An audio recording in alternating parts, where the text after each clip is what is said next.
Chapter 16. The hair was curled, and the maid sent away, and Emma sat down to think and be miserable. It was a wretched business indeed, such an overthrow of everything she had been wishing for. Such a development of everything most unwelcome, such a blow for Harriet, that was the worst of all. Every part of it brought pain and humiliation, of some sort or other, but, compared with the evil to Harriet, all was light, and she would gladly have submitted to feel yet more mistaken, more in error, more disgraced by misjudgment, than she actually was, could the effects of her blunders have been confined to herself. If I had not persuaded Harriet into liking the man, I could have borne anything. He might have doubled his presumption to me, but poor Harriet! How she could have been so deceived. He protested that he had never thought seriously of Harriet, never. She looked back as well as she could, but it was all confusion. She had taken up the idea, she supposed, and made everything bend to it. His manners, however, must have been unmarked, wavering, dubious, or she could not have been so misled.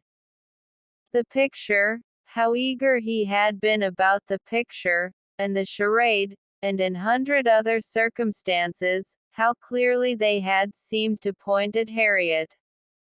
To be sure, the charade, with its ready wit, but then the soft eyes, in fact it suited neither, it was a jumble without taste or truth.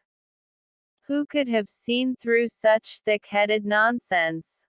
Certainly she had often, especially of late, thought his manners to herself unnecessarily gallant, but it had passed as his way, as a mere error of judgment, of knowledge, of taste, as one proof among others that he had not always lived in the best society, that with all the gentleness of his address, true elegance was sometimes wanting, but, till this very day, she had never, for an instant, suspected it to mean anything but grateful respect to her as Harriet's friend.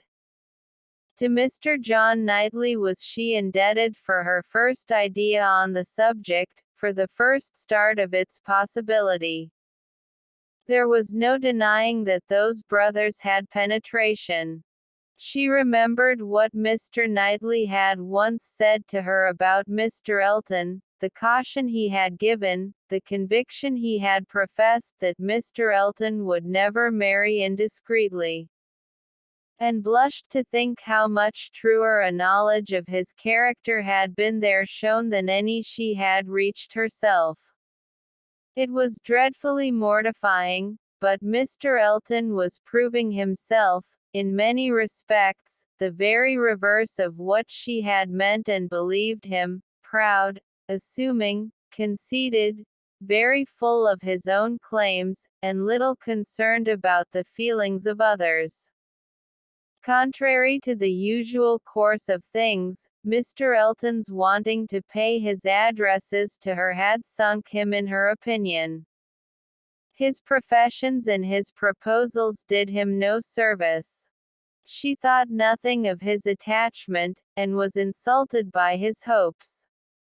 He wanted to marry well, and having the arrogance to raise his eyes to her, pretended to be in love. But she was perfectly easy as to his not suffering any disappointment that need be cared for. There had been no real affection either in his language or manners. Sighs and fine words had been given in abundance, but she could hardly devise any set of expressions, or fancy any tone of voice, less allied with real love.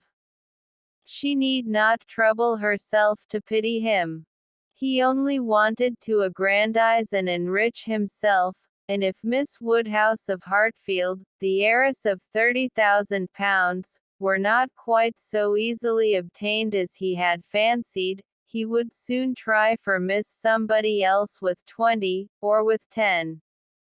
But, that he should talk of encouragement, should consider her as aware of his views, accepting his attentions, meaning, in short, to marry him, should suppose himself her equal in connection or mind, look down upon her friend, so well understanding the gradations of rank below him, and be so blind to what rose above, as to fancy himself showing no presumption in addressing her, it was most provoking. Perhaps it was not fair to expect him to feel how very much he was her inferior in talent, and all the elegancies of mind. The very want of such equality might prevent his perception of it. But he must know that in fortune and consequence she was greatly his superior. He must know that the Woodhouses had been settled for several generations at Hartfield, the younger branch of a very ancient family, and that the Eltons were nobody.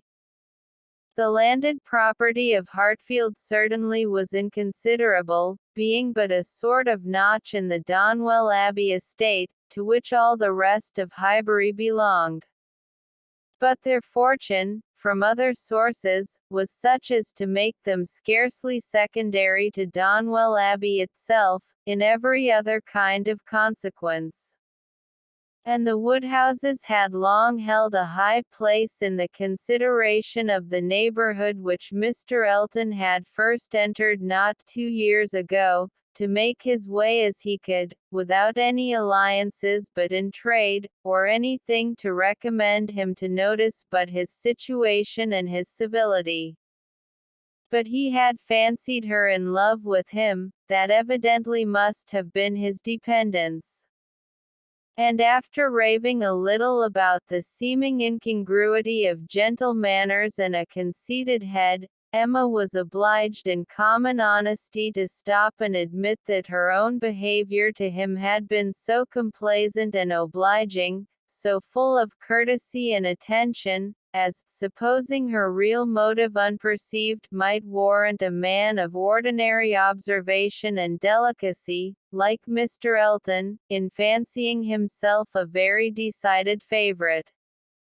If she had so misinterpreted his feelings, she had little right to wonder that he, with self-interest to blind him, should have mistaken hers.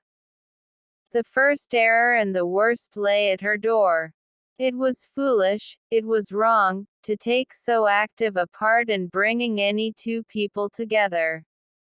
It was adventuring too far, assuming too much, making light of what ought to be serious, a trick of what ought to be simple. She was quite concerned and ashamed, and resolved to do such things no more. "Here have I," said she, "actually talked poor Harriet into being very much attached to this man. She might never have thought of him but for me, and certainly never would have thought of him with hope, if I had not assured her of his attachment, for she is as modest and humble as I used to think him. Oh, that I had been satisfied with persuading her not to accept young Martin. There I was quite right. That was well done of me, but there I should have stopped, and left the rest to time and chance. I was introducing her into good company, and giving her the opportunity of pleasing some one worth having. I ought not to have attempted more. But now, poor girl, her piece is cut up for some time. I have been but half a friend to her, and if she were not to feel this disappointment so very much, I am sure I have not an idea of anybody else who would be at all desirable for her. William Cox. Oh, no, first could not endure William Cox, a pert young lawyer.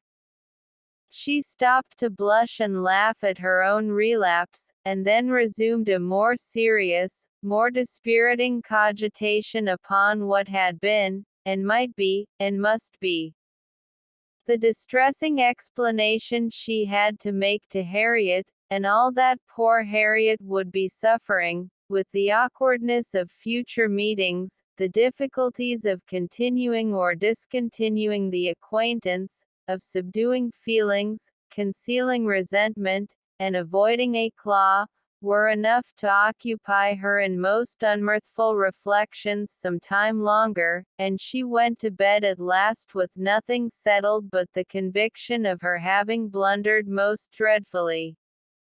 To youth and natural cheerfulness like Emma's, though under temporary gloom at night, the return of day will hardly fail to bring return of spirits. The youth and cheerfulness of morning are in happy analogy, and of powerful operation, and if the distress be not poignant enough to keep the eyes unclosed, they will be sure to open to sensations of softened pain and brighter hope. Emma got up on the morrow more disposed for comfort than she had gone to bed, more ready to see alleviations of the evil before her, and to depend on getting tolerably out of it.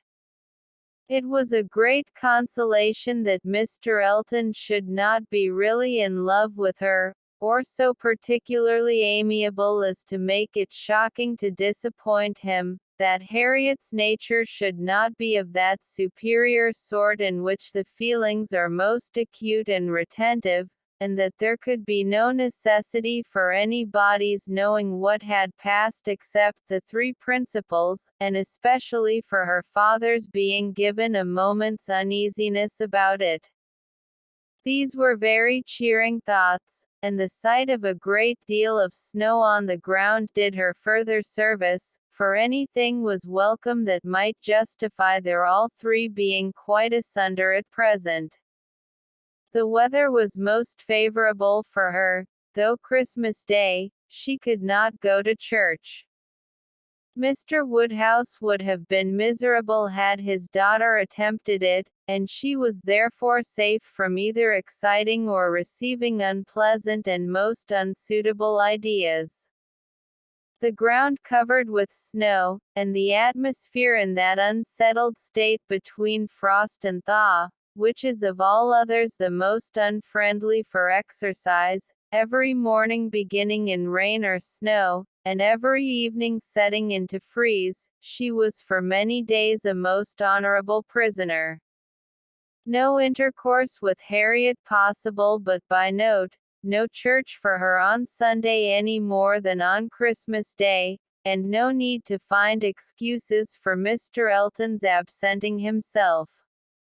It was weather which might fairly confine everybody at home, and though she hoped and believed him to be really taking comfort in some society or other, it was very pleasant to have her father so well satisfied with his being all alone in his own house, too wise to stir out, and to hear him say to Mr. Knightley, whom no weather could keep entirely from them, "Ah, Mr. Knightley, why do not you stay at home like poor Mr. Elton?"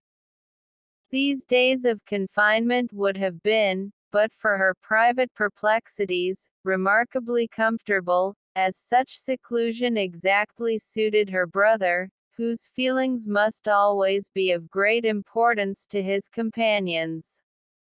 And he had, besides, so thoroughly cleared off his ill humor at Randalls, that his amiableness never failed him during the rest of his stay at Hartfield. He was always agreeable and obliging, and speaking pleasantly of everybody. But with all the hopes of cheerfulness, and all the present comfort of delay, there was still such an evil hanging over her in the hour of explanation with Harriet, as made it impossible for Emma to be ever perfectly at ease.